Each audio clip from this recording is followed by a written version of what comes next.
नमस्कार मित्रांनो, मी संतोष सोनोने मराठी योजना ॲड इन्फो या चॅनलमध्ये आपणा सर्वांचे स्वागत करतो। मित्रांनो, आजच्या व्हिडिओमध्ये आपण पेसा क्षेत्र भरती कोर्ट केस अपडेट, त्याचबरोबर खाजगी शैक्षणिक संस्थांनी उद्या 6 ऑगस्टला शाळा बंद त्याचबरोबर कॉलेज बंद आंदोलन आयोजित केलेलं आहे आणि त्यामध्ये त्यांनी पवित्र पोर्टलमार्फत शिक्षक भरती लवकर करा, अन्यथा शिक्षक भरतीचे अधिकार आम्हाला द्या अशी मागणी केलेली आहे। याविषयी आपण सविस्तर माहिती आजच्या व्हिडिओमध्ये पाहणार आहोत।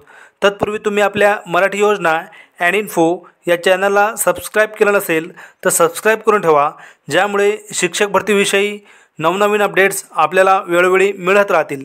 चला तर मित्रांनो, व्हिडिओला सुरुवात करूया। मित्रांनो, पेसा क्षेत्रातील शिक्षक भरती ही सध्या कंत्राटी पद्धतीने शासन राबवताना दिसत आहे आणि याचं मुख्य कारण काय तर पेसा क्षेत्रातील भरतीवरती सुप्रीम कोर्टामध्ये याचिका दाखल करण्यात आलेली आहे आणि या याचिकेमुळे पेसा क्षेत्रातील भरतीवरती स्टे आहे आणि त्यामुळे शासनाने या पेसा क्षेत्रातील ज्या शाळा आहेत त्या शाळेतील विद्यार्थ्यांचं नुकसान होऊ नये म्हणून तात्पुरत्या स्वरूपामध्ये कंत्राटी शिक्षक घेण्याचा निर्णय घेण्यात आलेला आहे।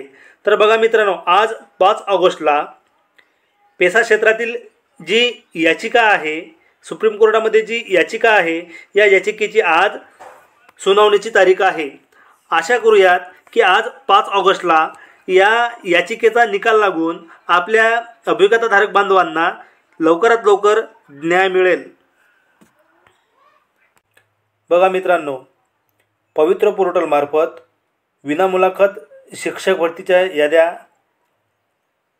लागलेल्या आहेत आणि ज्या खाजगी संस्थांनी विथ इंटरव्ह्यू हा पर्याय निवडलेला होता त्या संस्थांना अद्यापही पवित्र पोर्टल मार्फत उमेदवार मिळालेले नाहीत। जाहिराती देऊन जवळपास 5 ते 6 महिन्याचा कालावधी लोटला तरीही या खाजगी संस्थांना पवित्र पोर्टल मार्फत शिक्षक देण्यात आलेले नाहीत। त्यामुळे या खाजगी संस्थांनी उद्या 6 ऑगस्ट रोजी संपूर्ण राज्यामध्ये शाळा बंद आंदोलन त्याचबरोबर राज्यव्यापी आंदोलन आयोजित केलेलं आहे, ज्यामध्ये राज्यातील मुख्याध्यापक संघटना असतील, खाजगी संस्था चालकांच्या संघटना असतील, त्यानंतर शिक्षक व शिक्षकेतर कर्मचारी संघटना असतील, अशा जवळपास 28 संघटनांनी हा संप पुकारलेला आहे, ज्यामध्ये उद्या 6 ऑगस्टला राज्यातील सर्व शाळा या बंद ठेवण्यात येणार आहेत। त्याचबरोबर प्रत्येक जिल्हाधिकारी कार्यालयात, प्रत्येक जिल्ह्याच्या जिल्हाधिकारी कार्यालयामध्ये त्यांच्या मागण्यासाठी ते जिल्हाधिकारी कार्यालयासमोर आंदोलन करणार आहेत आणि त्यांच्या मागण्यासंदर्भात निवेदन देणार आहेत। तर आता या संघटनांच्या विविध मागण्या आहेत, त्यापैकीच पवित्र पोर्टलमार्फत शिक्षक भरती लवकर करा, अन्यथा खाजगी संस्थांना शिक्षक भरतीचे अधिकार द्या, ही सुद्धा मागणी त्यामध्ये आहे। बघा, एकीकडे खाजगी शैक्षणिक संस्था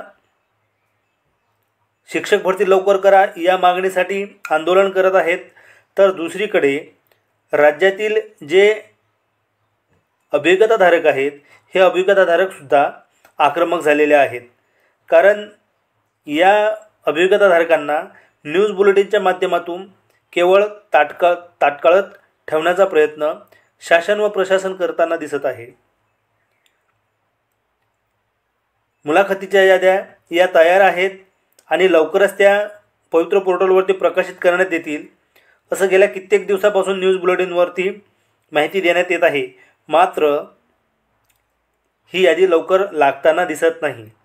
त्यामुळे खाजगी संस्थांमध्ये ज्या उमेदवारांचे 9 ते 12साठी जे अभियोग्यताधारक पात्र आहेत, त्याचबरोबर 1 ते 8साठी सुद्धा जे अभियोग्यताधारक पात्र आहेत, त्या सर्व अभियोग्यताधारक या मुलाखत राऊंडची यादी केव्हा लागणार आहे याविषयी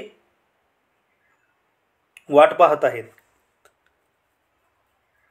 म्हणजेच एकीकडे राज्यातील शाळांना शिक्षक नाहीत, तर दुसरीकडे राज्यामध्ये लाखो डी.एड. बी.एड. अभियोग्यताधारक हे बेरोजगार हे त्यांच्या मागणीसाठी आयुक्त कार्यालय असेल, मंत्रालय असेल किंवा प्रत्येकजण आपापल्या परीने ही भरती लवकरात लवकर पूर्ण करण्यात यावी यासाठी निवेदनं देत आहे, आंदोलनं करत आहे किंवा आणखी सोशल मीडिया असेल किंवा ईमेलच्या माध्यमातून ईमेल असेल या संदर्भात शासनाकडे पाठपुरावा करत आहे.